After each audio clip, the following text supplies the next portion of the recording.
প্রশাসনের সম্পূর্ণ রাজনীতিকরণ হয়ে গেছে। পুলিশ বলে কোনো সংগঠন আছে, কোনো সংস্থা আছে, এ রাজ্যের মানুষ সেটা ভুলে গেছে। আর সবচেয়ে বড় বিষয় হলো রাজ্যের মানুষ নয়, তৃণমূল কংগ্রেসের পরিবারেরই এই পুলিশের ওপরে, পুলিশ প্রশাসনের ওপরে কোনো আস্থা নেই। ক্ষমতার পট পরিবর্তনের পর যখন তথাকথিত একটা পালা বদল হয়েছিল, ওটা কোনো পরিবর্তন হয়নি।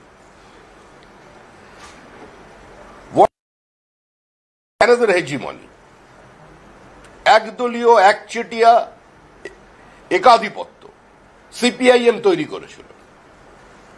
আর তৃণমূল কংগ্রেস একটা বিধ্বংসী আধিপত্যবাদকে পশ্চিমবঙ্গের মানুষের বুকের উপরে চাপিয়ে দিয়েছে। সমস্ত স্বশাসনকে, অটোনমিকে তৃণমূল কংগ্রেস ধ্বংস করেছে। হাওড়ার তপন দত্তর স্ত্রী প্রতিমা দত্ত প্রথম সিবিআই তদন্তের জন্য আবেদন করেছিলেন। অত্যন্ত বিপরীত অবস্থার মধ্যে থেকে দুর্দণ্ড প্রতাপ সিপিআইএম এর বিরুদ্ধে কলেজ জীবন থেকে প্রতিমা দত্ত এবং তপন দত্ত তারা রাজনীতি করতেন, কংগ্রেসের রাজনীতি। কিন্তু দুর্ভাগ্যবশত খুন হলেন। অভিযুক্ত যারা ছিলেন তাদের নাম সাপ্লিমেন্টারি চার্জশিট তৈরি করে সেখানে বাদ দিয়ে দেওয়া হলো। সিবিআই তদন্ত চলছে। রাজ্যে বারবার বলা হচ্ছে যে সিআইডি যা কাজ করতে পারে সিবিআই তা কাজ করতে পারে না। বারবার বলছেন যে সিবিআই এর পারফরমেন্স কি, তারা কতগুলো ক্ষেত্রে কনভিকশন এনে দিতে পেরেছেন। আমাদের রাজ্যে যেভাবে পুলিশ সিবিআই এর সঙ্গে আচরণ করেছে পোস্টপোল ভায়োলেন্সে আমাদের সেটা দেখা। তবে দীর্ঘদিন পর পোস্টপোল ভায়োলেন্সে রফিকুল ইসলাম ভেলু 13 বছরের একটি নাবালিকাকে ধর্ষণ করেছিলেন, তার আজীবন কারাদণ্ড হয়েছে, 50,000 টাকা জরিমানা ধার্য হয়েছে এবং মেয়েটির পরিবারকে 3 লক্ষ টাকা ক্ষতিপূরণ দেওয়ার নির্দেশ দিয়েছেন নিম্ন আদালত।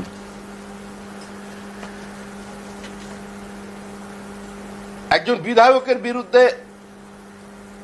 খুন এবং খুনের প্ররোচনা দেবার কারণে সিবিআই তার চার্জশিট পেশ করেছে। 2021 সালে নির্বাচনী ফলাফল বেরোনোর পর থেকে কিছু তৃণমূলের ফেন্স সিটার যারা পরিবর্তন হলে হয়তো আমাদের দিকে চলে আসতেন, তারা নিজেদের আরো বেশি তৃণমূলী প্রমাণ করবার জন্য বর্তমান তৃণমূলের সঙ্গে পাল্লা দিয়ে কে কতগুলো বাড়িতে আগুন লাগাতে পারে, কে কতগুলো ধর্ষণ করতে পারে, কে কতগুলো খুন করতে পারে সেটা চেষ্টা করেছে। 27 দিনে 56 জন বিজেপি কর্মী খুন। 27 জন মহিলা বিজেপি কর্মী প্রকাশ্যে দাঁড়িয়ে বলছেন যে তারা গণধর্ষিতা হয়েছে। এই পরিস্থিতি তৃণমূল কংগ্রেস তৈরি করেছে। এরপরে যেটা এখন পশ্চিমবঙ্গের সামনে সমূহ বিপদ, সেটা হচ্ছে র্যাডিক্যালাইজেশন। কিছু ধর্মান্ধ মানুষ যারা 1946 সালে minority has a right to self ডিটারমিনেশনের দাবি তুলে পাকিস্তানের দাবি মানতে হবে তবেই ভারত স্বাধীন হবে বলে এই কলকাতা জুড়ে দাঙ্গা করেছিল, ধর্ষণ করেছিল, বলপূর্বক বিবাহ করেছিল, যারা জীবন্ত পুড়িয়ে মারতে গিয়েছিল প্রবাদ প্রতিম চিত্রশিল্পী ছবি বিশ্বাসকে মাত্র 1-1.5 মিনিটের কারণে গোপাল মুখার্জিদের উপস্থিতিতে তিনি প্রাণে রক্ষা পান। অসংখ্য প্রতিভাবান মানুষকে যারা খুন করেছিল কলকাতার রাস্তায়, আজকে সেই পরিস্থিতি তৃণমূল কংগ্রেস ফিরিয়ে এনেছে। ধর্মীয় বিভাজন সুস্থ স্বাভাবিক কোন রাজনৈতিক দল চায় না, কোন সমাজ চায় না। কিন্তু যেভাবে পশ্চিমবঙ্গে একটা অদ্ভুত র্যাডিক্যালাইজেশন গত 6-7 বছরে তৈরি করা হয়েছে এবং কলকাতার অনতি দূরে দাঁড়িয়ে মাত্র এয়ারপোর্ট থেকে 12 কিলোমিটার 14 কিলোমিটার দূরে সভা হচ্ছে, সেখানে বলা হচ্ছে যে এই নদী, এই সমস্ত জমি, সমস্ত সম্পত্তি, ওই তাজমহল, ওই কুতুব মিনার, ওই সমস্ত কিছু আমাদের ছিল। মোগলদের থেকে ইংরেজ নিয়েছে, হিন্দুদের হাতে ফিরিয়ে চলে দিয়েছে। প্রকাশ্যে ভারত বিরোধী বক্তব্য চলেছে। এটা আজকের পরিস্থিতি নয়, এই পরিস্থিতি তিলে তিলে তৈরি করা হলো পশ্চিমবঙ্গে। এগিয়ে চলো, এগিয়ে চলো, ঝাঁপিয়ে পড়ো, ঝাঁপিয়ে পড়ো, বাংলাদেশে ঝাঁপিয়ে পড়ো, শেখ হাসিনার গলায় দড়ি টানো, শেখ হাসিনাকে ফাঁসিতে তোল, সারা বাংলা জুড়ে গান হলো। একদিনও পশ্চিমবঙ্গের পুলিশ সুমোটো কারোর বিরুদ্ধে ব্যবস্থা নিল না। শুধু ব্যবস্থা নিল না তা নয়, পরিকল্পিতভাবে তৃণমূল শুধুমাত্র ভোটে জেতার কারণে একটা জনবিচ্ছিন্ন, জনভিত্তিহীন, বোমা নির্ভর রাজনৈতিক দল তারা ধারাবাহিকভাবে শুরু করেছে। এটা একজন এমএলএ যিনি একসময় সিপিআইএম, পরবর্তীকালে রাজারহাটের এমএলএ হয়েছেন, এখন তৃণমূল কংগ্রেসে চেয়ারম্যান ছিলেন, যিনি মানে ঘষা প্ল্যান খ্যাত, সেই এমএলএ বলছেন আমার সবচেয়ে বড় দুর্ভাগ্য আমি মুসলমান হয়ে জন্মাতে পারিনি। ঠিক আছে, কোন ধর্মের প্রতি কারোর আসক্তি থাকতে পারে, ভালো লাগা থাকতে পারে। হুমায়ুন কবিরের বক্তব্য, ফিরহাদ হাকিমের বক্তব্য, ধর্মতলা সাম্প্রতিক চেহারা, যে ধর্মতলা, যে এসপ্ল্যানেড কে মানুষ বাইরে থেকে এলে প্রথম দেখতে যেত, তার নিজস্ব শহরের সৌন্দর্যায়ন, পৃথিবীর কোথাও এই জিনিস হয় না। আজকে সেটার পরিবেশটাকে ধ্বংস করে দিয়েছে। কলকাতার মহানাগরিক তিনি প্রকাশ্যে বলছেন দাওয়াতে ইসলামের কথা। আমাদের রাজ্যে অনিতা দেওয়ান খুন হয়েছিলেন, গোটা রাজ্য উত্তাল হয়েছিল জ্যোতি বসুর বক্তব্য নিয়ে। কেন খুন হয়েছিলেন? কারণ তিনি লাইগেশন ক্যাম্প করাতে যেতেন। সরকারের ফ্ল্যাগশিপ প্রজেক্ট হচ্ছে পরিবার পরিকল্পনা, আর সরকারের মন্ত্রী বিধানসভায় দাঁড়িয়ে বলছে হাম দো হামারা দো নেই, হাম দো হামারা চার হোনা চাই। আমাদের আবেদন সমস্ত সুস্থ, স্বাভাবিক, শুভবুদ্ধি সম্পন্ন, প্রগতিশীল, শিক্ষিত মুসলমান সমাজের কাছে।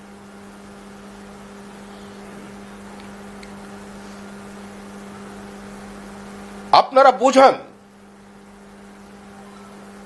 যে আপনারা চান বা না চান আগামী 20 বছরের মধ্যে কেন্দ্রের সরকারের কোনো পরিবর্তন হবে না, আমাদের সঙ্গে সংসার করতে হবে। এটা কোনো থ্রেট নয়, এটা কোনো চাপিয়ে দেওয়া নয়, এটা কোনো একাধিপত্যবাদ নয়। ভারতবর্ষের রাজনৈতিক সমীকরণটা আজকে এই জায়গায় পৌঁছে গেছে, ইলেকট্রাল পলিটিক্স সেই জায়গায় এসেছে। পশ্চিমবঙ্গে কিছু মানুষ মনে করছেন, তৃণমূল কংগ্রেস মনে করে, বা তারা সংখ্যালঘুদের বোঝাচ্ছেন যে শুধুমাত্র তাদের ভোটেই তৃণমূল কংগ্রেস ক্ষমতায় আসতে পারে। তাহলে একবার তাকিয়ে দেখুন, আমি আবার বলছি, কোনো বিভাজনের রাজনীতিতে বিজেপি বিশ্বাস করে না। একবার আসামের ডেমোগ্রাফির দিকে, আমাদের পার্শ্ববর্তী রাজ্য, আজকে সেখানের উন্নয়ন দেখুন, আজকে ত্রিপুরার উন্নয়ন দেখুন, আর আসামের ডেমোগ্রাফি দেখুন, তারপরেও বিজেপি কিন্তু ক্ষমতায় এসেছে। আজকে পশ্চিমবঙ্গে গত 3 বছরে যত খুন হয়েছে তার মধ্যে 90% বেশি হচ্ছে সংখ্যালঘু। মরছে মুসলমান, মারছে মুসলমান, এই পরিস্থিতি তৈরি করে দিয়েছে তৃণমূল কংগ্রেস। যত কর্মী খুন হচ্ছে তৃণমূল কংগ্রেসের প্রত্যেকের পরিবারের দাবি হচ্ছে আমরা সিবিআই তদন্ত চাই। আর প্রত্যেক ক্ষেত্রেই অভিযোগের তীর হচ্ছে শাসক দলের দিকে, কেউ বিজেপির দিকে আঙুল তোলেনি। রাজ্যে যত সংখ্যালঘু মারা গেছে, আজকে কোন সংখ্যালঘু পরিবার এখনো পর্যন্ত বলেনি যে খুন হয়েছে বিজেপির কর্মীর দ্বারা, কোন বিজেপি একে আক্রমণ করেছে। হরিয়ানার ফলাফল বেরিয়েছে, রাজস্থানের ফলাফল বেরিয়েছে, মধ্যপ্রদেশের নির্বাচন দেখেছে সাম্প্রতিক মানুষ, উত্তরপ্রদেশের নির্বাচন দেখলো, দিল্লির নির্বাচন দেখলো। নির্বাচনী সাফল্যের জন্য রাস্তায় বেরিয়ে কোন মুসলমানের বাড়িতে সকেট বোমা ছোঁড়া হয়নি, কোনো বাচ্চা মেয়েকে খুন করা হয়নি। আজকে এই অবস্থা থেকে বাংলাকে মুক্তি দিতে হবে। প্রায় 2500 মতো কোম্পানি 3 বছরের মধ্যে, গত 3 বছরে তাদের হেডকোয়ার্টার কলকাতা থেকে সরিয়ে নিয়ে চলে গেছে। মুখ্যমন্ত্রী পাশে বিজিবিএস এর মঞ্চে যারা দাঁড়িয়ে বলছেন যে এত ভালো শিল্প সম্ভাবনা অতীতে কোনোদিন তৈরি হয়নি, তাদের ব্যালেন্স শিট দেখুন, 9 বছরের ব্যালেন্স শিট দেখুন যে তারা কোথায় বিনিয়োগ করেছেন। এ রাজ্যে যে শিল্পপতি ব্র্যান্ড বুদ্ধ শব্দটি নিয়ে এসেছিলেন, বুদ্ধদেব ভট্টাচার্যকে সম্বোধন করেছিলেন, আজকে বিগত 10 বছরে তার বিনিয়োগ কোথায় গেছে সেটা দেখুন। আজকে সারা ভারতবর্ষে বাঙালির পরিচয় কি? আমাদের পরিচয় কি শুধুমাত্র এই বিভাজনের রাজনীতি? আমাদের পরিচয় কি ওই বাংলাদেশে যা হচ্ছে সেটাকে পশ্চিমবঙ্গে টেনে আনার রাজনীতি? জাতের নামে বজ্জাতি কি রাজনীতি? আমরা কোথায় নিজেদের নিয়ে গিয়ে দাঁড় করিয়েছি? আমরা মূলতই একটা উপভোক্তা স্টেট হয়ে গেছি। আমাদের প্রোডাক্টিভিটি কার্যত নীল হয়ে গেছে। আপনি জুট মিল দেখুন, চা বাগান দেখুন, আন্তর্জাতিক বাজারে তাদের কম্পিটিশন দেখুন, আমরা কোথায়? আজকে যে শতাংশ এখানে রাজ্যে মৌ স্বাক্ষরিত হচ্ছে তার কত শতাংশ বাস্তবে বিনিয়োগ নিয়ে আসছে? পশ্চিমবঙ্গের যে কাজের দৃশ্যমানতা দেখা যাচ্ছে, যে কোম্পানি বলছেন এখানে বিনিয়োগ আসছে, সেগুলো কেন্দ্রীয় সরকারের রুটিন ইনভেস্টমেন্ট, তার বাইরে এই রাজ্য সরকারের কাছে কিছু নেই। এই সরকার শিল্পের উপযুক্ত পরিবেশ তৈরি করতে পারেনি। এই সরকার সিঙ্গুর উত্তর কাল থেকে কোনো শিক্ষা নিতে পারেনি। এই সরকার কোন জমির অধিগ্রহণ নীতি, সুস্পষ্ট জমি নীতি নিয়ে আসতে পারেনি। 43টা রেলওয়ে প্রজেক্ট স্টলড হয়ে আছে, বন্ধ হয়ে আছে, কারণ সরকার 79% জমি, 69% জমি আজকে অধিগ্রহণ করতে পারেনি। প্রত্যেকটা জায়গায়, সে আরবি হোক, রেলওয়ে ওভারব্রিজ হোক, আর নতুন রেল লাইন হোক, এমনকি মেট্রো রেল হোক, তার সম্প্রসারণে বাধা হচ্ছে এই কেন্দ্রীয় রাজ্য সরকারের জমি নীতি। একটা সরকার ক্ষমতায় আসার পরে ঘোষণা করে দিল যে আমরা 1 স্কোয়ার ফিট জমিও অধিগ্রহণ করব না, কোনো কৃষি জমিকে নেব না। শিল্প তো আকাশে হয় না। যে সরকার 1 স্কোয়ার ফিট জমি অধিগ্রহণ করবে না বলছে, সেই সরকারের আমলে পশ্চিমবঙ্গের জমির ফার্টিলিটি নষ্ট হয়ে গেছে। আমরা চাল উৎপাদনে 1 নম্বরে ছিলাম, এখন আমরা চাল উৎপাদনে 3 নম্বরে চলে এসেছি। Rice bowl of India Bardhaman, সেই বর্ধমানে আজকে একর প্রতি আমাদের ধান উৎপাদনের কমে গেছে। আজকে জমি তার ফার্টিলিটি হারাচ্ছে, তার প্রোডাক্টিভিটি হারাচ্ছে। তার কারণ হচ্ছে কোন সরকার? এই সরকারের নীতির কারণে আলু চাষিরা আত্মহত্যা করেছে। এই সরকার আলু যাওয়া বাইরে বন্ধ করে দিয়েছে। এই সরকারের আমলে এখনো পর্যন্ত NH-34, যেটা আমাদের মেরুদণ্ড পশ্চিমবঙ্গের, একটা স্পাইন উত্তর পূর্ব ভারতের সঙ্গে সংযোগের, আজকে সেটা সম্পূর্ণ করা গেল না। এই সরকারের কারণে বহু ফ্রেট করিডোরকে সম্পূর্ণ করা যাচ্ছে না, কারণ সরকারের জমি নীতি, জমি অধিগ্রহণ করতে এই সরকার নারাজ। উত্তর 24 পরগনায় 100 square kilometre we are sitting on the hot oil bed, একদম তেলের উপরে আমরা ভাসছি। উত্তর 24 পরগনার, গোটা উত্তর 24 পরগনার অর্থনীতিকে বদলে দিতে পারে। 19টা চিঠি লেখা হয়েছিল ONGC, oil India limited and directorate of petroleum এবং ভারত সরকারের পক্ষ থেকে 19টা চিঠি লেখা এবং একাধিকবার রাজ্যসভা লোকসভায় প্রশ্ন তোলার পরে অবশেষে এই বাজেটে এই সরকার ঘোষণা করেছে যারা জমি অধিগ্রহণ করবে। ময়েল মিনারেল ওরের যে কোম্পানি, মানে ম্যাঙ্গানিজের যে ম্যাঙ্গানিজোর, ভারত সরকার এন্টারপ্রাইজ, তারা এখনো পর্যন্ত 3বার রাজ্য সরকারকে চিঠি লিখল যে বাঁকুড়া, পুরুলিয়া এবং পশ্চিম মেদিনীপুরে বিপুল সংখ্যক ম্যাঙ্গানিজ ওরের সন্ধান পাওয়া গেছে। জিএসসি তাদের রিপোর্ট সাবমিট করেছে, কিন্তু কেন্দ্রীয় সরকার এবং রাজ্য সরকারের সঙ্গে যৌথ উদ্যোগে সেটা প্রজেক্টটাকে এগিয়ে নিয়ে যাওয়া দরকার। এই সরকার সেটাকে বাস্তবায়িত করেনি। এই সরকার শুধুমাত্র এ রাজ্যের শিল্পায়নকে ধ্বংস করেছে। অর্গানাইজড সেক্টরে চাকরি কমছে, সারা বিশ্ব জুড়ে কমছে। It's a global phenomenon. আমরা বিচ্ছিন্ন হয়ে বেঁচে থাকতে পারি না। আমাদের প্রতিযোগিতায় থাকতে হবে, আমাদের দরজা জানলা খোলা রাখতে হবে। স্বনির্ভরতায় চাকরি, কর্মসংস্থানে চাকরি বাড়ছে, স্টার্ট আপে নতুন নতুন মানুষ ভারতবর্ষের বিভিন্ন জায়গায় তারা ইনোভেটিভ কাজকর্ম করছেন। এখানে ইনফ্রাস্ট্রাকচার কেন্দ্রের যে টাকায় হওয়ার কথা সেটা সম্পূর্ণ করা যাচ্ছে না। এই সরকারটা প্রকৃতির বিরুদ্ধে যুদ্ধ ঘোষণা করেছে। ভারত রামসার ট্যাগ প্রাপ্ত দুটো প্রজেক্ট শুধুমাত্র পশ্চিমবঙ্গে আছে, এক সুন্দরবন, অন্যটা হলো ইস্ট কলকাতা ওয়েটল্যান্ড। সুন্দরবনের ম্যানগ্রোভকে ধ্বংস করা হচ্ছে, সরকারের কাছে কোনো নির্দিষ্ট উদ্যোগ নেই, কোনো পরিকল্পনা নেই।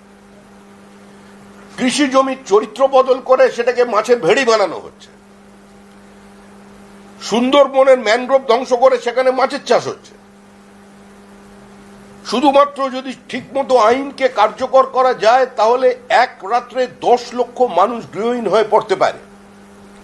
রুবি মোড় থেকে, যেটা এখন কি রবীন্দ্রনাথ মোড় নাম দেখছি, সব জায়গায় তো রবীন্দ্রনাথ ঢুকে পড়েছে, রবি ঠাকুরের মোড় নাম হয়েছে। ওই রবি ঠাকুরের মোড় থেকে শুরু করে গড়িয়া পর্যন্ত বাঁদিকে যত ওয়েটল্যান্ড আছে সমস্ত জায়গায় বিশাল বিশাল আবাসন তৈরি হয়ে গেছে, বাড়ি তৈরি হয়ে গেছে। এই সরকার উত্তরবঙ্গের ডুয়ার্সে নদীর বোল্ডার তুলেছে, সামনে খালি কাঠ আছে, জঙ্গল সামনে থেকে দেখা যাচ্ছে, ভিতর ফাঁকা। দুষ্প্রাপ্য অর্কিড, আজকে সেগুলো পর্যন্ত সেখান থেকে চুরি হচ্ছে। এরা সরাসরি যে দুর্নীতি শুরু করেছে সেই দুর্নীতি কার্যত সুদূর প্রসারী, তা থেকে তাদের পরিবাররাও মুক্ত হতে পারবে না। একটা সরকার যদি প্রকাশ্যে ঘোষণা করে যে বুথে লিড দিলে ধরে নিতে হবে তার জনভিত্তি আছে এবং তার জনসমর্থন আছে, সে কোনো দোষ করেনি, অন্যায় করেনি, তাহলে সেই সরকারটা তার যা পরিণতি হওয়ার কথা আজকে সেদিকেই চলেছে। আজকে গোটা পশ্চিমবঙ্গের মানুষ 2019 সালে একটা বাইনারি সেট করে দিয়েছিলেন যে তৃণমূলকে হারাতে পারে বিজেপি। যেদিন অমিত শাহ প্রথম সাংবাদিক সম্মেলন, একটি সাংবাদিকের বৈঠকে বলেছিলেন যে আমরা 23টা আসন পেতে চলেছি লোকসভা নির্বাচনে 2019-এর আগে, সেদিন অনেক মানুষ বিশ্বাস করেননি, অনেকে হেসেছিলেন যে বিজেপি বলছে 23টা আসন পাবো, কিন্তু এই রাজ্যের মানুষ আমাদের 18টি আসন দিয়েছিলেন, মানুষ নির্বাচিত করেছে। যে রাজনৈতিক দলের সর্বোচ্চ ভোট শতাংশ ছিল মেরুকৃত অবস্থায় 11.66 এবং সর্বনিম্ন 2011 সালে 3% নিচে নেমে গিয়েছিল, সেই রাজনৈতিক দলকে পশ্চিমবঙ্গের মানুষ একমাত্র এবং একমাত্র বিরোধী দল হিসেবে প্রতিষ্ঠা করে দিয়েছে 2019 সালে। 2021-এ মানুষ কিছুটা আমাদের ভুলে অবশ্যই আমাদের বিরোধী দলের আসনে বসিয়েছে, কিন্তু কংগ্রেস এবং সিপিআইএম কে, শতাব্দী প্রাচীন দুই পার্টিকে বিধানসভায় কার্যত শূন্য করে দিয়েছে। সেই মানুষ কালীগঞ্জের উপনির্বাচনে সেই বাইনারিকে অটুট রেখেছে যে রাজ্যে একমাত্র দল বিজেপি যারা তৃণমূল কংগ্রেসকে হারাতে পারে। তাই আমরা প্রত্যেকের কাছে বলছি যে বাংলার অস্তিত্ব রক্ষার স্বার্থে, আপনাদের ভবিষ্যৎ প্রজন্মের সুরক্ষার স্বার্থে, পশ্চিমবঙ্গ যাতে পশ্চিম বাংলাদেশ না হয়ে যায়, এই র্যাডিক্যালাইজেশন যাতে সর্বত্রগামী না হয়, তার জন্য গোটা সমাজের নির্দিষ্ট দায়িত্ব আছে। কোনো রাজনৈতিক দল ভোটের স্বার্থে যে কিছুভাবে ব্যবহার করতে পারে, কিন্তু মানুষ এ ব্যাপারে তাদের সচেতন হতে হবে। এটা এস ওয়াজেদ আলীর দেশ, এইটা সৈয়দ মুস্তাফা সিরাজের দেশ, মুস্তাফা আলীর দেশ, কাজী নজরুল ইসলামের দেশ, যাদের রাম নিয়ে কোনো সমস্যা ছিল না, কিন্তু এরা তো রামধনুকে রংধনু পর্যন্ত বানিয়ে দিল। দিয়ে কোথা থেকে কি সাফল্য পেল আমাদের জানা নেই। আমরা সমস্ত মানুষের কাছে আবেদন করছি যে আমাদের কারোর বিরুদ্ধে লড়াই নয়, এসব বিভিন্ন যে একটা নতুন নতুন শব্দবন্ধ তৈরি হয়ে গেছে, হিন্দুত্ববাদ। হিন্দুত্ব বলে কোন হিন্দুত্ব কোনো বাদ হতে পারে না, বহুত্ববাদটাই হিন্দুত্ব। মানুষ মানুষের মতো করে কথা বলবে, যে যার মতো করে মত প্রকাশ করবে। পৃথিবীর দ্বিতীয় মসজিদ তো তৈরি হয়েছিল ভারতবর্ষে। যত মত তত পথ বলার জন্য তো একটা দেশ চাই। আজকে যিনি মুখ্যমন্ত্রী মমতা বন্দ্যোপাধ্যায়, যিনি একদিন বাংলাদেশের অনুপ্রবেশ নিয়ে নিজের সমস্ত কাগজপত্র ছুঁড়ে দিয়েছিলেন স্পিকারের টেবিলে, আজকে তিনি বলছেন অনুপ্রবেশ বলে কিছু নেই, বিজেপির চক্রান্ত, ওপার বাংলার মানুষ যাবে আর নিবে, মিলিয়ে দিয়েছে। বাংলার আমরা প্রত্যেকটি মানুষের কাছে আমাদের প্রশ্ন, রাজনৈতিক মত পার্থক্য থাকতে পারে, কিন্তু শ্রীমতী গান্ধী আমাদের দেশের নেত্রী, তিনি আমাদের মুখ্যমন্ত্রী, প্রধানমন্ত্রী, তিনি একজন মহিলা। তার কুশপুত্তলিকার উপরে থুতু ফেলা হবে, তার কুশপুত্তলিকার উপর মূত্রত্যাগ হবে, তার নামাঙ্কিত একটা লাইব্রেরির 70,000 বইতে আগুন লাগিয়ে দেওয়া হবে।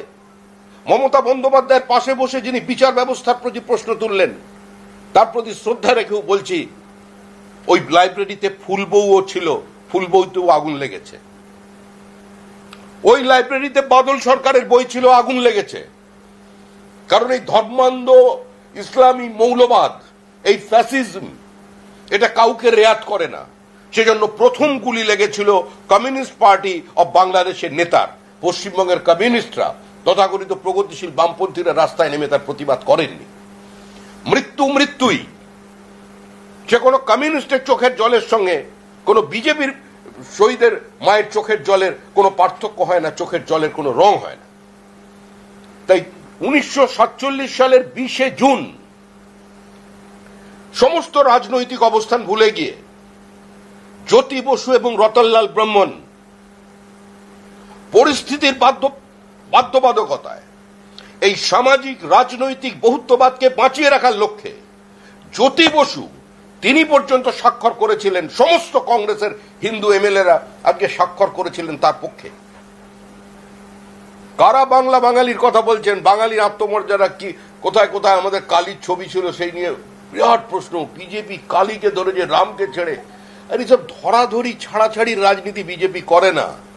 বিজেপি যেটা বলেছে, 1% ভোটে দাঁড়িয়ে থেকেও যেটা বলেছে, 242টা আসনে নির্বাচনে প্রতিদ্বন্দ্বিতা করে 2টো আসনে জয়লাভ করবার পরেও অটল বিহারী যেটা বাজপেয়ী যেটা বলেছিলেন, আমরা সেটা করে দেখিয়ে দিয়েছি।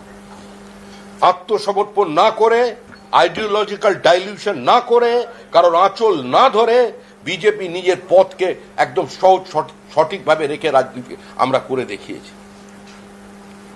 আজকে ছবির রাজনীতি যারা বিভিন্ন জায়গায় এ ধরনের নতুন নতুন বিতর্ক তৈরি করছেন, তাদের মনে রাখতে হবে এই মুহূর্তে 46-এর অবস্থায় পশ্চিমবঙ্গ ফিরে এসেছে। শ্যামাপ্রসাদ মুখার্জি, এনসি চ্যাটার্জি, মেঘনাথ শাহ, রমেশচন্দ্র মজুমদার, নদিয়ার রানী জ্যোতির্ময়ীরা যে কাজ করেছেন, আজকে তাদের জন্য আমরা ভারতীয় বলে পরিচয় দিতে পারছি। অবশ্যই জ্যোতি বসুর নাম বলবো, তাদেরও অবদান আছে। তার জন্যই বাংলাটা পশ্চিমবঙ্গ হয়ে আছে, যেটাকে আজকে নাম বদলে দিয়ে চেষ্টা করছে। কারণ কংগ্রেস বাংলা এবং বাঙালির সঙ্গে বিশ্বাসঘাতকতা করেছে।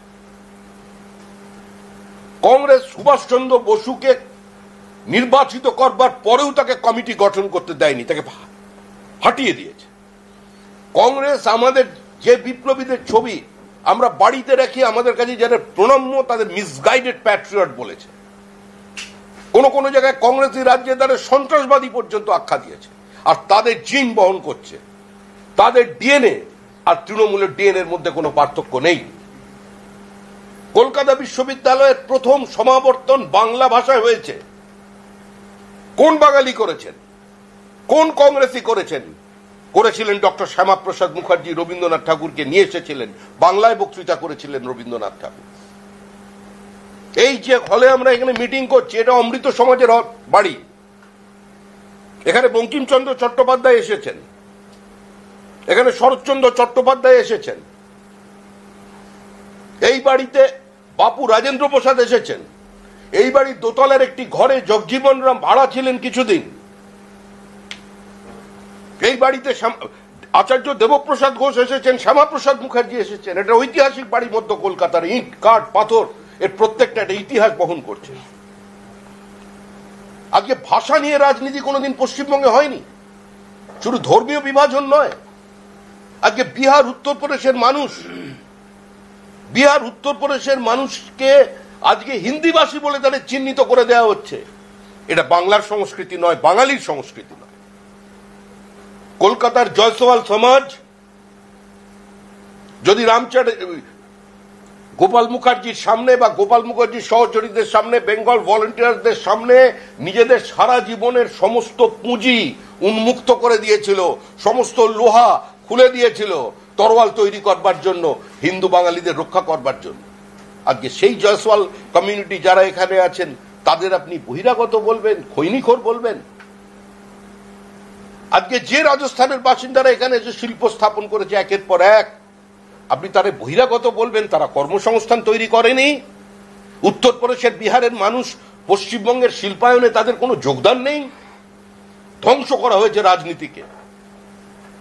ট্রেড এন্ড ইন্ডাস্ট্রিতে আমাদের কন্ট্রিবিউশন সারা দেশে ব্রিটিশ চলে যাবার সময় বাংলা ছিল 27%, আজকে 8%-এ দাঁড়িয়েছে।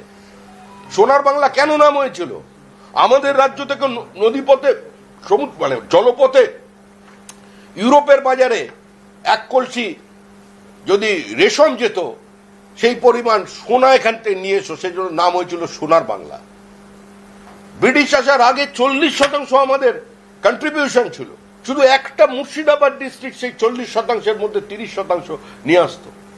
আজকে সেই বাংলাকে ধ্বংস করা হয়েছে দিনের পর দিন ভ্রান্ত রাজনীতিতে। বিজেপি এই পশ্চিমবঙ্গে আগামী দিনে যে সরকার তৈরি করতে চলেছে, তৃণমূল কংগ্রেস যাচ্ছে, পৃথিবীর কোন শক্তি আটকাতে পারবে না। যে সরকার তৈরি করতে চলেছে আমরা অপেক্ষা করতে বলছি শিল্পপতিদের, যার একটা বছর অপেক্ষা করুন, দয়া করে এখান থেকে পুঁজি আর সরিয়ে নিয়ে যাবেন না। বাংলায় আমরা উপযুক্ত শিল্পের পরিবেশ তৈরি করব, রেড ট্যাপিজম থেকে মুক্ত করব, এক্সটর্শন, টাকা তোলা, বিভিন্ন জায়গায় গেলে বিভিন্ন উইন্ডোতে হাত ঢোকানো যে রাস্তা, সেটা আমরা বন্ধ করে দেব। আজকে রাজ্য থেকে মেধা অন্য রাজ্যে চলে যাচ্ছে, 2 মাসের বেশি সময় হয়ে গেল, রাজ্যে কোনো নেই। জয়েন্ট এন্ট্রান্সের কমাস হলো, জয়েন্ট এন্ট্রান্সের রেজাল্ট বেরোচ্ছে না। আমরা এখনো সম্পূর্ণ পাইনি একটা তালিকা ল কলেজে, 97টা ল কলেজের মধ্যে, 97টা কলেজের মধ্যে 44টা কলেজের গভর্নিং বডিতে যারা আছে প্রেসিডেন্ট, তারা হচ্ছে তৃণমূল কংগ্রেসের। সকলে নির্বাচিত জনপ্রতিনিধি নন, একাডেমিশিয়ান নন। এক একজন, অশোক দে 5টা কলেজ, বিবেক গুপ্তা এ দেখছি 5টা কলেজ, শশী পাঁজা অবশ্যই উচ্চশিক্ষিতা ডাক্তার মহিলা, উনি হলে খুব একটা আপত্তি নেই, ইনিও 5টা কলেজে ঢুকে পড়েছেন।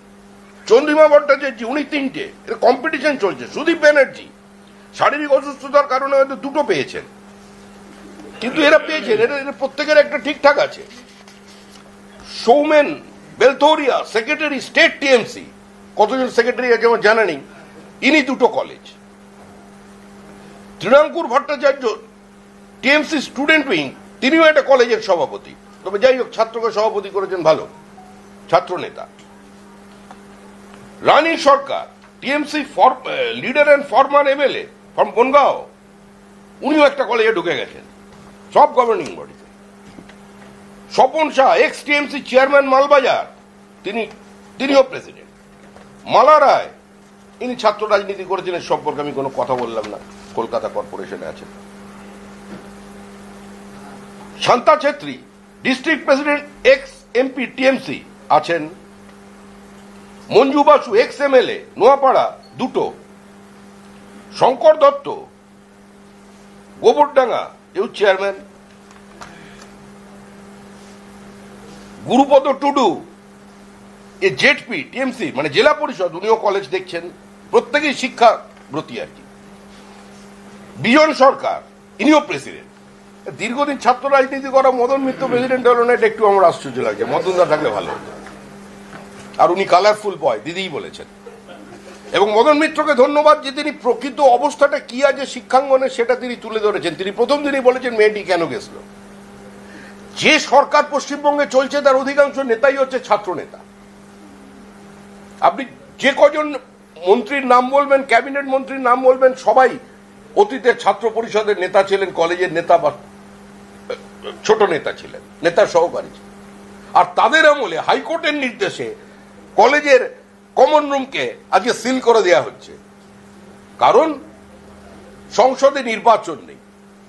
যিনি নির্বাচনকে পরিচ্ছন্ন করবার স্লোগান দিয়ে ক্ষমতায় এসেছিলেন, তিনি এসে নির্বাচন বন্ধ করে দিয়েছেন। কারণ নির্বাচনটা তৃণমূলের কাছে কম্পালশন, কোনো চয়েস নয়। এই পরিস্থিতিতে এখান থেকে যে ব্রেনের এক্সোডাস হচ্ছে, এটাকে বন্ধ করতে হবে। সামান্য আর্থিক স্বাচ্ছল্য থাকলে উচ্চ মাধ্যমিকের পরে অন্য স্টেটে পাঠিয়ে দেওয়া হচ্ছে। বাঙালি এখন পরিচিত হয়ে গেছে মজদুর হিসেবে। গ্র্যাজুয়েট ইঞ্জিনিয়ার 18,000 টাকা মাইনে চাকরি করছে সেক্টর 5-এ। শিক্ষিত বাঙালি হলে আইটি মজদুর, আর যদি মূর্খ মানে অল্প শিক্ষিত বাঙালি হয় তাহলে সে রাজমিস্ত্রি। এইটা হচ্ছে বাঙালি, সারা ভারতবর্ষব্যাপী বাঙালির পরিচয়। এর থেকে আমাদের বেরিয়ে আসতে হবে। রাজ্যে শিল্পায়ন চাই, শিল্পে সুস্থ প্রতিযোগিতা চাই, শিল্পের পরিবেশ চাই এবং কর্মসংস্থানের নতুন সুযোগ বৃদ্ধি চাই। এই নিয়ে আমরা মানুষের কাছে যাচ্ছি এবং এই সরকার দীর্ঘদিন থাকবে না। আমি একটি কথা বলে শেষ করব, যে যারা no vote to BJP slogan দিয়েছিলেন তারা হয় মুখোশের আড়ালে নয় মুখোমুখি লড়াই করুন। আগে পোস্টার লাগাতেন, মুখোশের আড়ালে নয় মুখোমুখি। মুখোমুখি দাঁড়ান, মমতা বন্দ্যোপাধ্যায়ের সঙ্গে পথে নেমে হাঁটুন বিজেপির বিরুদ্ধে। আর তাদের যারা অনুগামী আছে তাদের বলছি, ভোট কেটে চতুর্থবারের জন্য তৃণমূল কংগ্রেসকে আনবেন না, তাহলে পশ্চিমবঙ্গ আর পশ্চিমবঙ্গ থাকবে না। বাংলা বাঁচতে চায়, বাংলা পরিত্রাণ চায়, বাংলা মুক্তি চায়, বাংলা বিনিয়োগ চায়, বাংলা কর্মসংস্থানের সুযোগ তৈরি হচ্ছে এটা দেখতে চায় এবং বাংলা আইনের শাসন প্রতিষ্ঠা করতে চায়। তাই সরাসরি আগামী দিনে কিছুদিনের জন্য রং ভুলে এই সরকারটাকে আগে বিসর্জন দিয়ে দিন। তো বিসর্জন অনিবার্য এবং দিঘাতেই হবে। স্বাধীন তাম্রলিপ্ত সরকার ওখানে তৈরি হয়েছিল, সেজন্য জগন্নাথ দেব ওটাকেই বেছে নিয়েছেন। ওনাকে সাক্ষী রেখেই হবে বঙ্গোপসাগরে। আপনারা নিশ্চিন্ত থাকতে পারেন, আমার এই সরকারটাকে থেকে এই রাজ্যকে মুক্ত করবার জন্য, একটা প্রজন্মকে বাঁচানোর জন্য আশা করি রাজনীতি সচেতন পশ্চিমবঙ্গের মানুষ, রাজনৈতিক কর্মী, রাজনৈতিক দলের সমর্থক, তারা ঐক্যবদ্ধভাবে জরুরি অবস্থায় যে দৃশ্য দেখা গিয়েছিল তার পুনরাবৃত্তি হতে চলেছে 2026-এ। 2026-এর নির্বাচন তৃণমূলের বিসর্জন।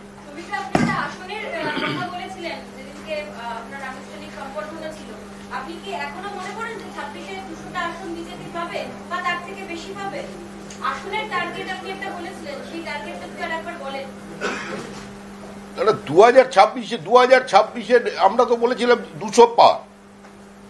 আমরা তো এখনো বলছি, স্বাধীন ভারতের ইতিহাসে সবচেয়ে বড় ভোট স্ট্র্যাটেজিস্টের নাম হলো অমিত শাহ। তিনি বলেছিলেন 200 পার, আমাদেরই ভুলের কারণে সেটা হয়নি। আর এবার একদম পগার পার হয়ে যাবে, আর কোনো সম্ভাবনা নেই, আর গোনাগুনি নেই।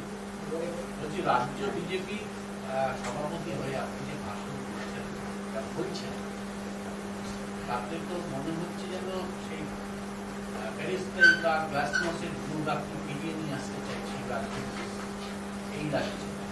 আপনাদের লক্ষ্য যা, আপনাদের বিরোধী দলনেতার লক্ষ্য যা, সঙ্গে তো আমাদের বিরোধী দলনেতা দলের সঙ্গে সম্পূর্ণ সম্পৃক্ত এবং আমি যা বলছি সেটার সঙ্গে বিরোধী দলনেতার বক্তব্যের কোথাও কোনো ফারাক নেই। বিরোধী দলনেতা যা বলছেন এবং আমি যা কথা বলছি তার সঙ্গে কোথাও কোনো পার্থক্য নেই। বিরোধী দলনেতা একটা কথা স্পষ্ট করে বলেছেন যে যেখানে বিরোধী দলনেতা তো শুধু পার্টির দায়িত্বে নেই, তিনি পার্টির বাইরেও তার একটা নির্দিষ্ট বৃত্ত আছে, ওটা একটা সাংবিধানিক পদ। মানুষের আবেগকে তাকে স্পর্শ করতে হচ্ছে। যেভাবে অত্যাচারিত হচ্ছে দিকে দিকে হিন্দুরা বিভিন্ন জায়গায়, এবং যেভাবে বিরোধী দলনেতা পৌঁছানোর সঙ্গে সঙ্গে যে ভাষায়, যে কায়দায় তাকে ওখানে সম্বোধন করা হচ্ছে এবং স্বাগত জানানো হচ্ছে, তার থেকে বিরোধী দলনেতা বলছেন যদি পশ্চিমবঙ্গের হিন্দুরা ঐক্যবদ্ধভাবে ভোট দেন তাহলে এই সরকারের পরিবর্তন হবে। আমরা বলছি আমাদের যে লক্ষ্য সেটা হলো কোনো ধর্মীয় কনসলিডেশন নয়। মানুষ তৈরি করে নিয়েছে, মানুষ মুর্শিদাবাদের পর বাংলাদেশের সাম্প্রতিক ঘটনা প্রবাহের পর মানুষ তৈরি করে দিয়েছে যেটা পশ্চিম বাংলাদেশ বানাতে দেব না। বিরোধী দলনেতা বলছেন তোমরা যদি ভোট না দাও তাহলে বিজেপি ক্ষমতায় আসবে। আমিও একই কথা বলছি, আপনার এর মধ্যে কোনো ফারাক করার চেষ্টা করবেন না। তবে আপনারা যেভাবে উগ্র হিন্দুত্ব, হিন্দুত্ববাদ এসব শব্দ ব্যবহার করেন, হিন্দুত্ব কোনো বাদ নয় এবং এটা বিজেপির পথ নয়, এটা সাংবাদিকদের পথ। বিজেপির পথ কোনটা? হ্যাঁ, ভারতবর্ষে বসবাসকারী সবাই হিন্দু তো? না না, ভারতবর্ষে বসবাসকারী সবাই হিন্দু। হিন্দু হিন্দু ভাই ভাই মানে কি? এখানে যারা মুসলমান আছেন তারাও তো হিন্দু। হিন্দুর পথ আপনি বলছেন না, আপনি তো ওইটা আপনি গ্লাসনস্ট পেরেস্ট্রোইকা যুগ যারা ফিরিয়েছিল তাদের নিজস্ব দর্শনের মধ্যেই দ্বন্দ্ব ছিল, তাদের নিজস্ব দর্শনের মধ্যেই একটা অসারতা ছিল। সেজন্য গর্বাচভের প্রয়োজন হয়েছিল, আবার গর্বাচভকে টপকে ইয়েলৎসিনের প্রয়োজন হয়েছিল। পৃথিবীর মানুষ আরেকটা স্টালিন চায় না, আরেকটা পলপট চায় না, আরেকটা ইদি আমিন চায় না, আরেকটা মুসোলিনি চায় না।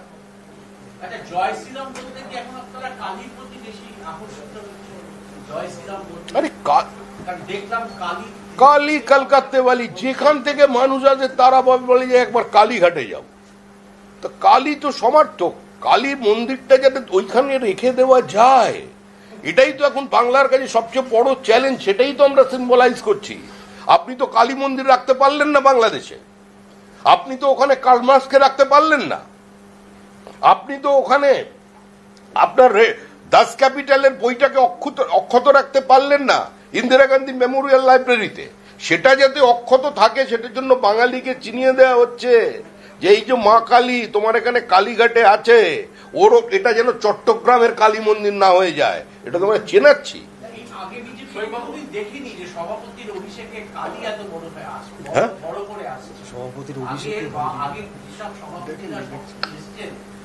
অভিষেক রাজনৈতিক দলের সভাপতির অভিষেক হয় না, রাজনৈতিক কর্মীকে একটা নির্দিষ্ট দায়িত্ব দেয়া হয়। আগে যা দেখেননি এখন দেখবেন সেটা, কারণ এটাই নতুন ভারত, নতুন প্রজন্মের ভারত। আপনি এতদিন পর্যন্ত যা দেখেননি এবার সেটা দেখবেন, কারণ আগের বাংলায় এটা ছিল না। আগের বাংলায় আপনি তো ছোটবেলায় বইতে রামধনু পড়েছিলেন, এখন রংধনু পড়েছেন। আপনি কোনোদিন শুনেছেন বিধানসভার প্রাঙ্গণের মধ্যে দাঁড়িয়ে একজন মন্ত্রী বলছেন হাম দো হামারা দো নেই, হাম দো হামারা চার হোনা চাইয়ে? আপনি আগে কোনোদিন শুনেছেন? তো সেটার তো কাউন্টার হবেই।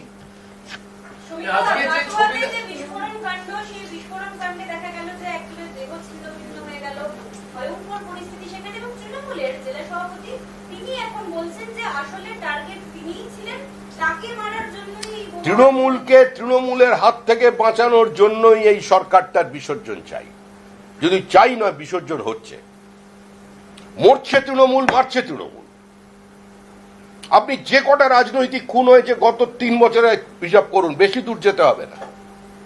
আপনি তপন দত্ত থেকেও যদি আজ পর্যন্ত হিসাব করেন, প্রত্যেকটি ঘটনায় তৃণমূলের যারা খুন হয়েছে তাদের পরিবারের মূল দাবি হচ্ছে সিবিআই তদন্ত চাই এবং অভিযোগের তীর তৃণমূল কংগ্রেসের দিকে।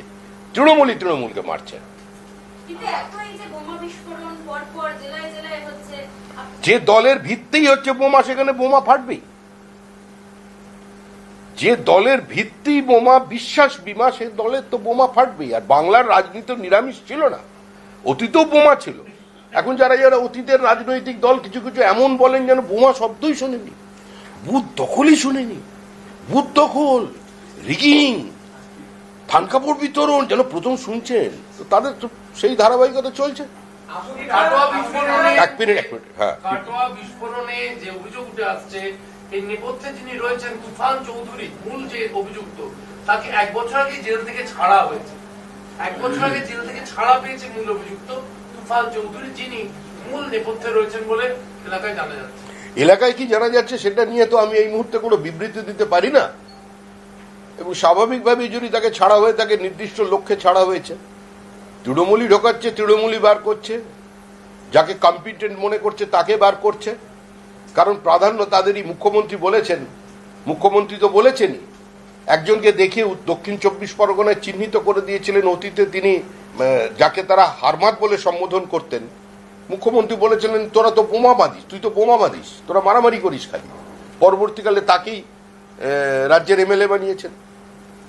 আপনি সভাপতি হওয়ার পর আপনার তথ্য বটে বিরোধীরা অনেকে আপনাকে শুভেচ্ছা জানিয়েছে, কিন্তু আপনার রাজ্যসভার সহকর্মী অনন্ত মহারাজ তিনি কোচবিহার পিপলস অ্যাসোসিয়েশনের একটি সভায় বক্তৃতা গিয়ে আপনাকে বেলাগাম এবং কুরুচিকর ভাষায় আক্রমণ করেছেন এবং বুধবাদ এবং নির্বোধ উন্মাদ সম্বোধন করেছেন। আপনাকে দিয়ে ছাত্রীকে যেটা জানা না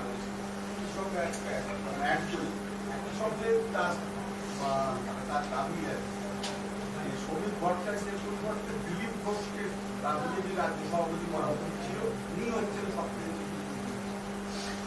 এ নিয়ে যা বলার আবার ঊর্ধ্বতন কর্তৃপক্ষ বলবেন।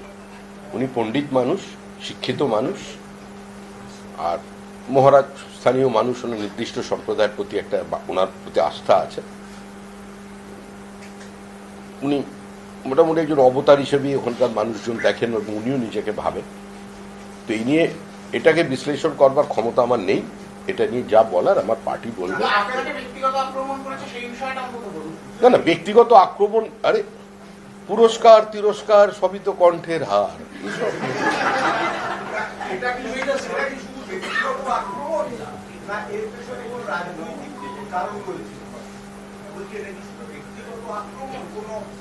মানে ঈর্ষা বা এই জাতীয় থেকে এই ধরনের কথা বলা, মন্তব্য করা, না এর পেছনে কোনো সুনির্দিষ্ট রাজনৈতিক কারণ রয়েছে? টেলিস্কোপ থেকে কলকাতার নেতারা বা বাইরে কল্যাণ নিয়ে দিল্লির নেতারা তো এখন বুঝতে পারবেন না, ওটা আমাদের এখান থেকে বোঝা সম্ভব না। আমাদের যারা এটা দেখেন সংগঠন, তারা বিষয়টা দেখবেন। এটা নিয়ে চিন্তার কোনো কারণ নেই। আক্রমণ করতেই পারেন, আক্রমণ করুন না, ক্যামেরার সামনে না করলেই ভালো। এমনি এসে ঘুষি টুসি চালিয়ে দিন, ঠিক আছে।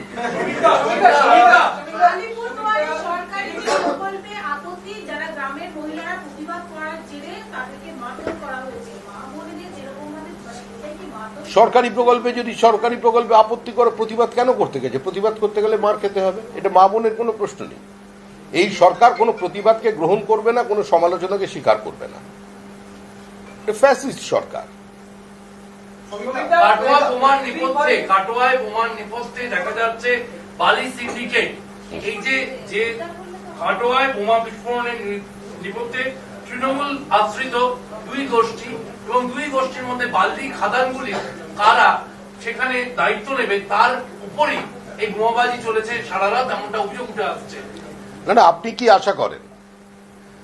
আপনি কি মনে করেন যে তৃণমূলের এই বোমাবাজি সেই মানে লেনিন ট্রটস্কির দ্বন্দ্ব, নাকি সুভাষ বোস আর গান্ধীর দ্বন্দ্ব, নরমপন্থী চরমপন্থীদের বিভাজন? এর মধ্যে তো কোনো মতাদর্শগত কোনো বিষয় নয়। যেটা আছে সেটা টাকা, যেটা টাকা আছে সেটা 25-75, যেটা টাকা আছে সবাইকে দিয়ে খাওয়া, সেখান থেকে বিচ্ছুটি, তাই বোমা, তাই মৃত্যু।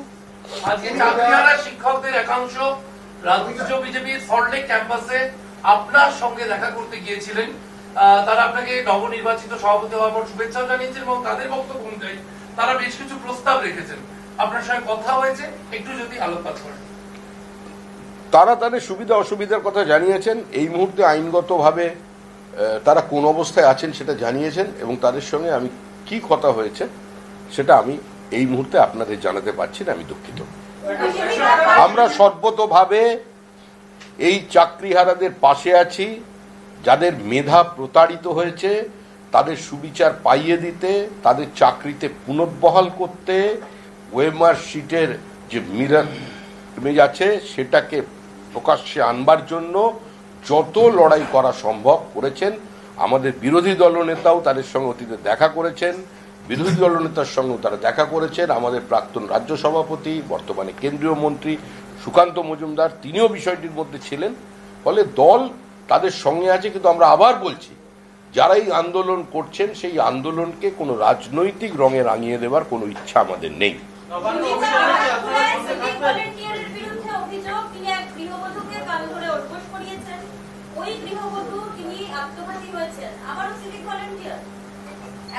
আরে সিভিক ভলেন্টিয়ার কারা? সিভিক ভলেন্টিয়ার হচ্ছে তৃণমূলের আশ্রিত কিছু হুডলুমস। সব সিভিক ভলেন্টিয়ার এরকম বলার প্রয়োজন নেই। একজন থানার আইসি বলছেন যে সিভিক ভলেন্টিয়ার্সরা আমার কথা শোনে না, ওদের কাছে যে আগ্নেয়াস্ত্র আছে আমার থানায় সেটা নেই। আমাদের বলেছে যে চাকরি করতে পারছি না কারণ আমার ছেলে মেয়েকে পড়াতে হবে, ফ্ল্যাট নিয়েছি সেখানে ইএমআই দিতে হচ্ছে। থানায় 6টা বন্দুক আছে, 60 সালের ওই বন্দুক, আর আমার কাছে 6 6টা বুলেট আর 2টো এক্সট্রা, কিন্তু সিভিক ভলেন্টিয়ার আমার থেকে শক্তিশালী।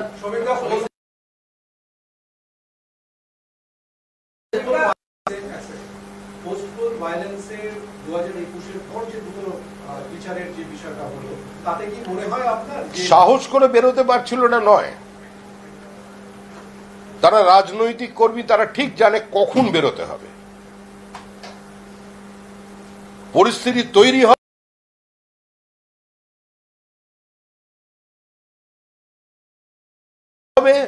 যারা আমাদের কর্মী ছিলেন প্রত্যেকে বেরোবে, যারা বীজ নেবে নির্বাচনে। না, যেটা প্রশ্ন ছিল সেটা হলো এই যে দুটো আরে নিঃসন্দেহে এটা যারা দীর্ঘদিন ধরে একটা ন্যারেটিভ তৈরি করার চেষ্টা করছিলেন যে সিবিআই এর কোন কনভিকশন রেট অত্যন্ত পুয়ার, সিবিআই তদন্ত একটা ফেক, সিবিআই তদন্ত করে যেটা বার করে সেটা তার অনেক আগে পুলিশ সেটা করতে পারে, সেই ন্যারেটিভটা এই দুটো রায়ের মধ্যে। হ্যাঁ, সবাই কর্মী আনন্দিত এই ঘটনায়, বাড়তি অক্সিজেন শরীরে নিতে পারেন না, আর প্রকৃতিতেও খুব একটা বেশি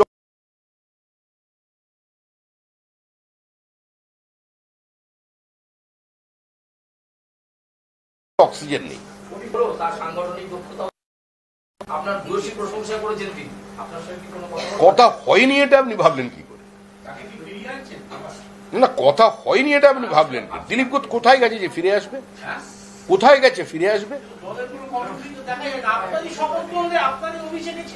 আরে দিলীপ ঘোষকে নিয়ে আপনার এতটা উদ্বিগ্ন না হওয়ার, চিন্তিত হওয়ার কোনো কারণ নেই। দিলীপ ঘোষ ছিলেন, দিলীপ ঘোষ আছেন এবং দিলীপ ঘোষ থাকবেন। দিলীপ ঘোষের বিষয়ে যা সিদ্ধান্ত নেবার দল সিদ্ধান্ত নেবে। দিলীপ ঘোষকে যেখানে কাজে লাগানোর কথা সেখানে দিলীপ ঘোষ যাবেন। দিলীপ ঘোষ অন্য কোথাও যাবেন না, যেতে পারবেন না। যায় তো যায় কাহা?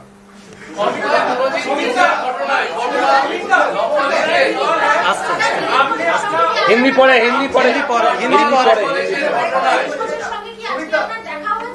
কোথায় হয়ে থাকলে বলবো কেন? হ্যাঁ, সব হয়েছে।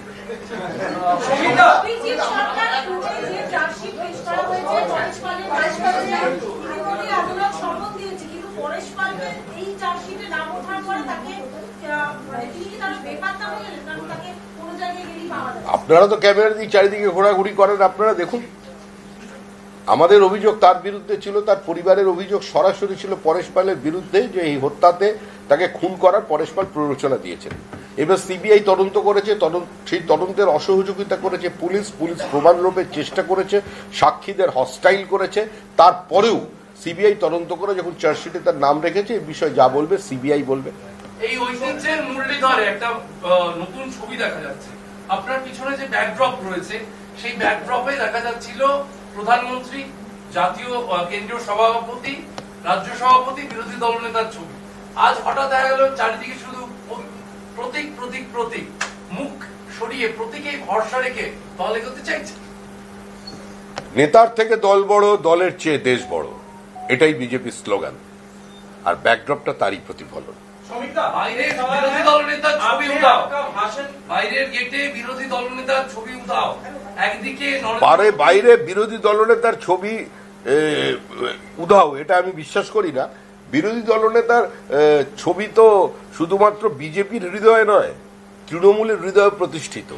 কারণ তৃণমূল সকাল থেকে রাত্রি পর্যন্ত বিরোধী দলনেতাকে স্মরণ করে, রাত্রিবেলা মাঝরাত্রে ঘুম ভেঙে গেলে একবার উঠে পড়ে আবার জল খেয়ে নেয়, আবার দুটো শুভেন্দু করে ঘুমিয়ে পড়ে, আবার সকাল থেকে শুভেন্দু ভজনা চালু হয়ে যায়। তো ওনার হৃদয়, উনি তো সকলের হৃদয় বিরোধী দলনেতা, মুখ্যমন্ত্রীর পরবর্তী পোস্ট। প্রধানমন্ত্রী আসার বিষয় কথা হয়েছে 18 জুলাই প্রধানমন্ত্রীর আসার বিষয়, বা তাকে বঙ্গে কোনো কর্মসূচির জন্য আপনি কোনো আবেদন করেছেন? না, আমার আবেদনে প্রধানমন্ত্রী আসেন না। বিজেপির নির্দিষ্ট পদ্ধতি আছে, প্রধানমন্ত্রী আসবেন, কবে আসবেন সেটা প্রধানমন্ত্রীর দপ্তর ঠিক করবেন। आपने अपने भाषण में कहा आज की बंगाल 1946 का बंगाल में पहुंच चुका है, तब जो हालत थी आज की हालत वैसे है। तो उस समय में प्रसाद मुखर्जी थे, गोपाल भट्टाचार्य थे। आज की पश्चिम बंगाल को बचाने के लिए कौन है? आज की पश्चिम बंगाल को बचाने के लिए पश्चिम बंगाल की जनता है। कोई फेस, एक कोई फेस सिंबल फेस ये सब मामला नहीं है कोई। आपको से एक दूसरा प्रश्न करता है, हिंदुस्तान में एक घटना दिखा दीजिए जहां एक हिंदू विवाहित महिला बीएसएफ जवान का सामने खड़े होकर बोल रही है, जब हम हमारा सीने पे गोली मार दीजिए, हमको छल्ली कर दीजिए सीना, हम आपकी हाथ से मरना पसंद करेंगे, किसी का हाथ से हमारा शरीर को गंदा होने नहीं देंगे। ये माहौल हिंदुस्तान में किसी जगह पे नहीं है। आज ये माहौल जम्मू कश्मीर में भी नहीं है, लेकिन ये हुआ है मुर्शिदाबाद में। इससे बचना है तो लोग अभी मुख नहीं ढूंढ रहे हैं, लोग अपने बचना चाहते हैं।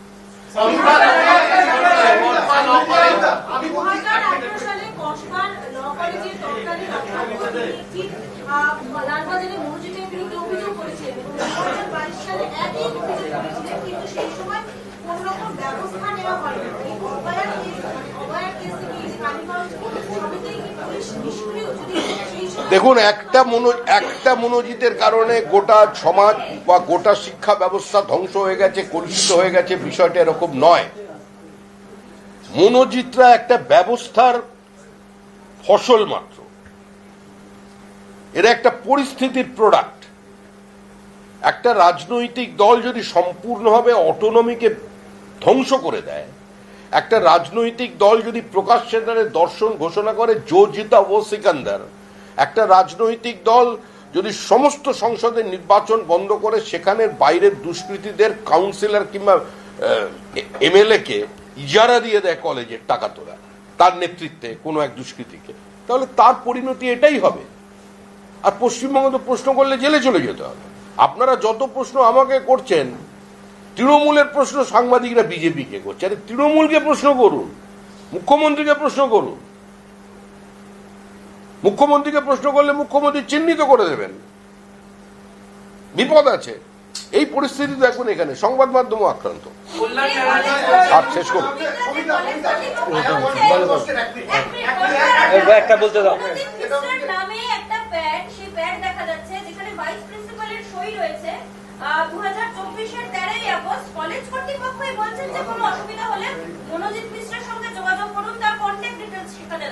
স্বাভাবিক আছে এটা, এর মধ্যে তো অন্যায় কি আছে? মনোজিৎ মিত্র ওখানকার অবিসম্মানিত নেতা। মনোজিৎ মিত্রের উপরে দলের আশীর্বাদ, মিশ্র দলের আশীর্বাদ আছে। মনোজিতের কে ওখানে গভর্নিং বডি তাদের ডিসক্রিশনারি পাওয়ার অ্যাপ্লাই করে দেখে অস্থায়ী কর্মী হিসেবে নিযুক্ত করেছে, তো বার্তা দিয়ে দিয়েছে। তো সেখানের যিনি আধিকারিক আছেন তিনি তো বলবেই ওর সঙ্গে যোগাযোগ করতে, এটা তো স্বাভাবিক আছে। এটাই তো হচ্ছে, এটা তো কোনো বিচ্ছিন্ন ঘটনা নয়। মনোজিতের ঘটনা কোনো বিচ্ছিন্ন ঘটনা নয়। মনোজিৎ একটা কুকর্ম করেছে সেটা আপনি বলতে পারেন, কিন্তু চারিদিকে সিস্টেমটাকে এটা বানিয়ে দিয়েছে তৃণমূল। বিভিন্ন জায়গায় হসপিটালগুলোকে বাইরে থেকে পরিচালনা করা হচ্ছে রোগী কল্যাণ সমিতির নাম দিয়ে। তো বিজেপিরও তো এমএলএ আছে, বিজেপির যারা এমএলএ আছে সেই বিজেপির এমএলএদের জুরিসডিকশনের মধ্যে যে হসপিটালগুলো আছে সেখানে রোগী কল্যাণ সমিতিতে কোথায় বিজেপির প্রতিনিধি আছে? মুখ্যমন্ত্রী যে প্রশাসনিক বৈঠক করতে যান যে জেলায়, তো যে জেলায় বিজেপির বিধায়ক আছেন, বিধায়িকা আছেন, তাদের ডাকেন না কেন? সুতরাং এটা কোনো সরকারি নয়, এটা কোনো রাজনৈতিক দলের আচরণ নয়। তৃণমূল কংগ্রেস গত 14 বছরে অক্লান্ত পরিশ্রম করে পশ্চিমবঙ্গ রাজ্য সরকার তৈরি করতে পারেনি। তারা যেটা পেরেছে সেটা হচ্ছে তৃণমূল সরকার। লাস্ট বলো না,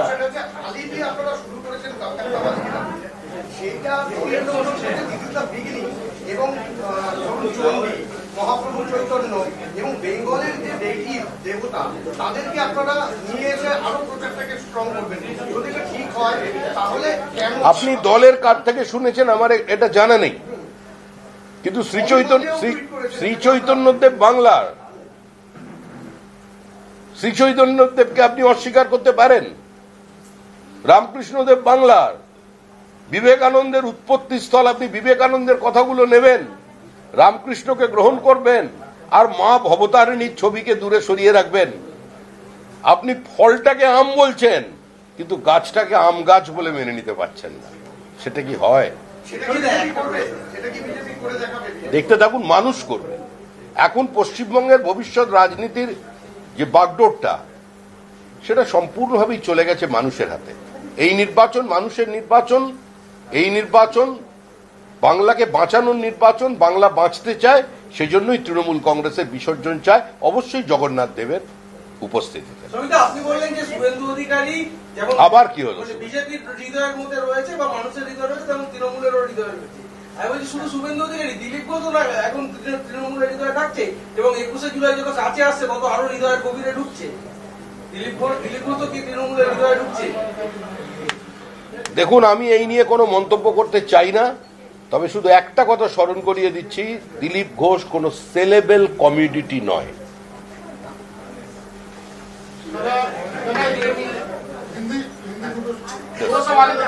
बस खत्म करिए। हुआ ही नहीं हिंदी का सवाल। दादा, जो 2021 का चुनाव हुआ उसमें जो मार्जिन था 45 लाख वोट, 45 लाख वोट का जो अंतर था तृणमूल से, उसको लेकर किस तरह की रणनीति बनाने का? देखिए, हमारा रणनीति क्या है, थोड़ी कुछ प्रेस कॉन्फ्रेंस में हम लोग बता देंगे। आप निश्चिंत रहिए, मार्जिन उससे बहुत ऊंचा जाएगा। ये बांग्ला और बंगाली का, जो हिंदी भाषा में भी बात करते हैं लेकिन पश्चिम बंगाल में 3 पीढ़ी से रहेगी, वो भी बंगाली है। आप भी हिंदी में बात करते हैं, आप भी बंगाली है, इसलिए कारण आप बंगाल में रहते हैं। ये उसका अस्मिता का सवाल है, अस्तित्व का सवाल है।